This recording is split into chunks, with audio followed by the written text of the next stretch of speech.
Bonjour chers abonnés, bienvenue sur ma page Route Jordi, bienvenue dans notre prochaine vidéo où nous continuons notre série de vidéos pour apprendre l'administration réseau pas à pas, de bout en bout.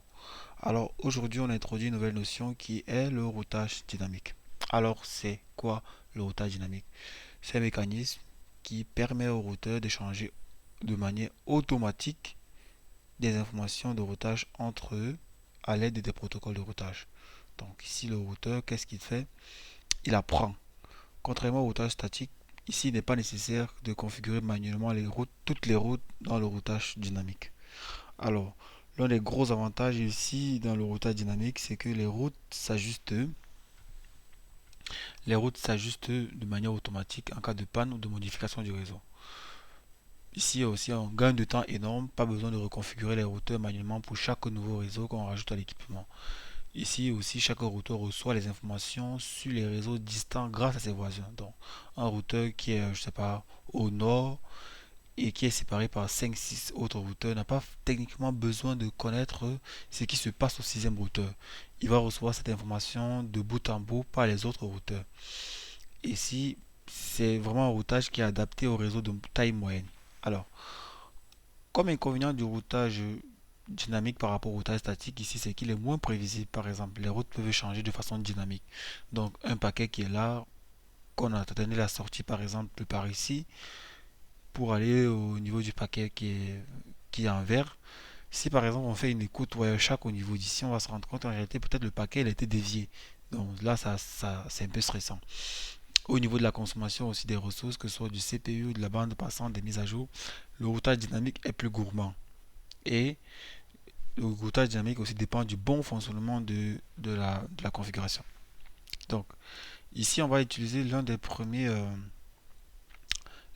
routages qui est le RIP v2. En anglais on appelle c'est Routing Information Protocol. C'est l'un des plus anciens protocoles de routage dynamique, le tout premier après RIP v2. Donc ici si on essaie de faire une comparaison à l'époque entre RIP v1 et RIP v2, c'est que le RIP v1 il a été abandonné, notamment à cause de la multidiffusion, parce que là, il utilisait du broadcast, et en RIP V2, on est passé à du multicast. Au niveau de l'authentification, le RIP V1 n'autorise pas d'authentification, et au niveau du support CIDE, il n'utilise pas non plus. Donc, et en plus, le RIP V1 est de classe full, et RIP V2 est de classe less. Alors, le désavantage de RIP V2, c'est aussi qu'il est simple à configurer, il fonctionne bien dans des petits réseaux, il prend en charge les masques de sous-réseau, ce que ne faisait pas, c'est ça en fait le support CIDS, c'est en gros les masques de sous-réseau. Alors, le RIP V2 que nous allons configurer maintenant aussi, il est aussi abandonné. Pourquoi? Parce que il a une limite de 15 sauts maximum. Au-delà de 15 sauts, le réseau est considéré comme inatteignable. Il est aussi lent parce que voilà, il se met à jour toutes les 30 secondes et 30 secondes pour qu'un paquet arrive, c'est un peu long. Bon, il n'est pas très très très voilà, c'est pas le meilleur outil de configuration pour les réseaux à grande échelle. Donc, pour cela, nous allons donc entrer en mode configuration dans nos routeurs. En gros, configurer le protocole routeur RIP, c'est vraiment très simple. Donc, on fait un conf t qui est juste là. On a déjà un conf t. On va juste faire un routeur RIP. Ah, je vais vraiment sortir de hop, hop. Allez, enable routeur RIP, hop. Normalement, j'ai pas fait de conf t, on ne peut pas faire de conf t off. Conf t, hop, routeur RIP. Voilà, on précise la version 2. Alors, il y a une commande qui est très importante à ce stade, c'est le no auto summary. Hop. Alors, elle sert à quoi cette commande? Le no auto summary. En fait, par défaut, par défaut RIP v2, le protocole de routage dynamique RIP v2 effectue un résumé automatique des routes. Donc, des routes limitées par classe d'IP. On appelle ça les classes full. Donc cela signifie que dès qu'un routeur envoie une mise à jour vers un autre réseau, il résume toutes les routes apprises à leur masque de classe peut-être A, B, C. Alors, le problème sur le No Auto Summary, c'est que si par exemple le réseau utilise le VLSM, le masque de sous-réseau par exemple variable, ou si tu as des réseaux de la même classe répartis sur différents segments, alors risque de casser le routage en annonçant une route trop large, donc incorrecte. Donc, c'est la raison pour laquelle dans le No Auto Summary, qu'est-ce qu'il fait? Il désactive le résumé automatique des routes.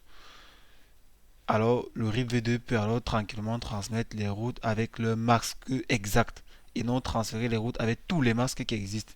Il peut gérer correctement les sous-réseaux discontinus et il peut être compatible avec les topologies modernes. Donc, c'est la raison pour laquelle il faut utiliser absolument le No Auto Summary lorsqu'on fait une configuration de routeur RIP V2. Et tout ce qu'il faudra maintenant ensuite faire, c'est annoncer les réseaux.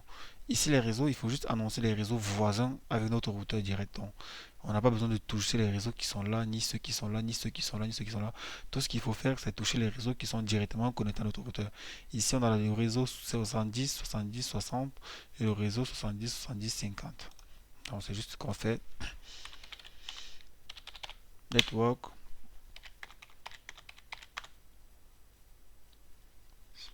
Point 0 en slash 30 252 70. Non, c'est pas ça, c'est la 60. 70, 70, 60.0, 255, 52, en slash 30. Non, le masque n'est pas nécessaire dans la configuration d'une route. Hop, tac, tac, tac, tac. Voilà, parfait. Pourquoi toi tu t'allumes déjà? Je t'ai pas delete real time. Hop. Non, là on a déjà la route qui est créée. On fait dans le deuxième réseau qui est celui-ci. Et le 70, 70, 50. Hop. Allez, on fait dans 1, 2, show, IP, route. Tac, tac, tac. Qu'est-ce qu'on a là? Tac, tac, tac, tac, tac. À ce stade, il se pourrait qu'on n'ait pas encore nos routes RIP qui sont configurées. Pourquoi? Parce que le routeur, ici, il a fait la demande pour avoir les routes RIP, mais l'idéal, ce serait de configurer aussi les routes RIP sur les autres routeurs. Alors, on va en faire ici on va faire un exit. Tac, tac, tac, tac. Conft routeur RIP version 2.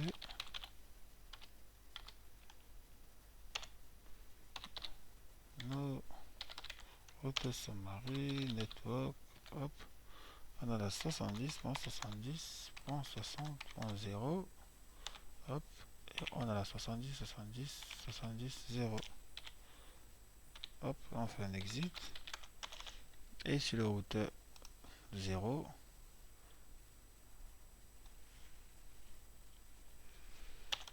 Routeur 0. On a un exit. Conft routeur RIP version 2. Auto summary network 70.70.70.0. Hop. Et l'autre c'est la 50.0. Alors, si on vérifie dans nos routeurs route par route, qu'est-ce qu'on a?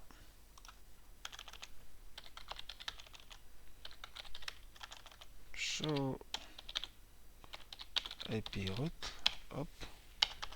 Alors, là, on a notre routeur qui vient d'apprendre une autre nouvelle route. Donc, qu'est-ce qu'il apprend ici? Il apprend qu'il peut utiliser le réseau 70, 70, 70. Non. Lui, il vient de découvrir ce réseau. Donc, techniquement, il sait que ce réseau existe, par exemple. Et ce réseau existe passant par l'interface 70, 70.2, 70, 70, 60.2 et la 70, 70, 50.1. 70, 70, 50.1 qui est celle-ci. Donc, techniquement, effectivement, ce réseau il ne le connaissait pas. Donc, il a découvert le réseau ci qui existe avec le routeur entre un. Pareil ici, si on fait un show IP route ici, show IP route.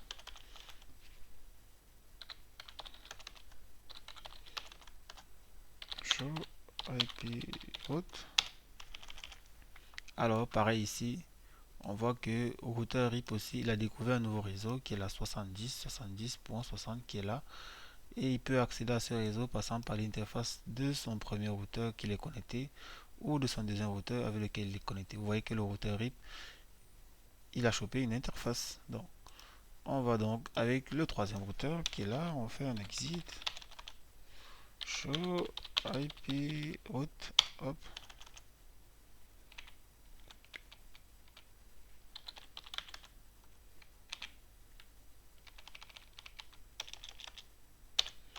Donc, pareil ici, il a pris une autre route, la route qu'il ne connaissait pas, le 70-50 qui est là.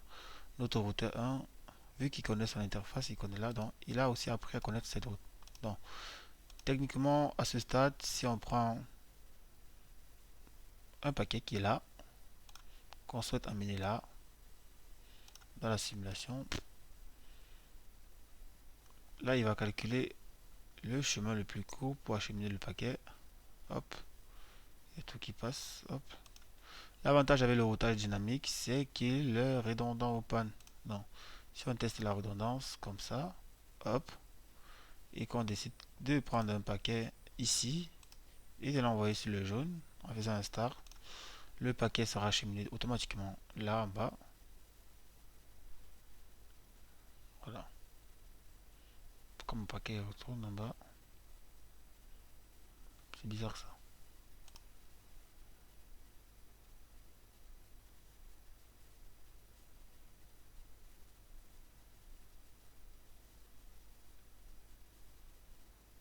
Bon, tantôt, je sais pas pourquoi ça mettait une barre verte et tout, mais bon, ça va, on a tout qui passe apparemment. Donc, là, nous voilà arrivé. Je sais pas pourquoi ça fait ça, mais techniquement, nous voilà arrivés dans la configuration du protocole de routage REP-V2. Donc, euh, je pense que c'est à cause des routes statiques qui sont dans le qui sont configurés dans les routeurs qui créent un peu des petits bugs, mais voilà. Euh, ouais, ça va, c'est fait.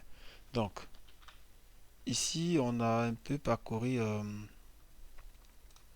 a quand même découvert un peu les limites du routage RIP-V2, comment mettre en place du RIP-V2. Et voilà, c'était tout pour cette vidéo. Si vous avez aimé, si vous avez un commentaire par rapport à ça, n'hésitez pas à lâcher un commentaire pour éventuellement poser vos questions ou quoi que ce soit. Je répondrai naturellement comme il se doit. Voilà, c'était tout. Merci de m'avoir écouté. N'hésitez pas à vous abonner, à lâcher un commentaire, à cliquer sur le pouce bleu et activer la cloche de notification pour ne pas rater les prochaines vidéos. Allez, c'était Rodjordi. Ciao.